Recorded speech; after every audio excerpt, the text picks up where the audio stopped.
Týždeň som používala na tvar mydlo na čistenie, pretože som urobila tento experiment, aby som pochopila, prečo ženy v dnešnej dobe stále používajú na čistenie pleti mydlo.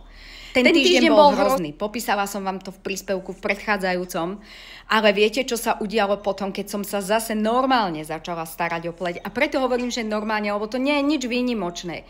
Naaplikovala som si čistiacu emulziu, dala som si hydratačné super sérum, aby som tú pleť dohydratovala, dala som si na to krém a celá túto spodok, tá čelusť sa mi normálne osypala. Tá kozmetika, keď je naozaj kvalitná, ona pôsobí detoxikačne. A ja tým, že som si viac ako týždeň umývala tvár len mydlom, ona bola vysušená, poriadne neočistená, tak mi to celé zostalo poupchávané, takže normálne mi to vytiahlo von. Prosím vás, naozaj nepoužívajte na pleť mydlo, použite poriadnu, kvalitnú čistiacu emulziu, ktorú si nastavíte tak, podľa toho, aké je ročné obdobie, ale hlavne, aký máte stav pleti. Krásne ráno.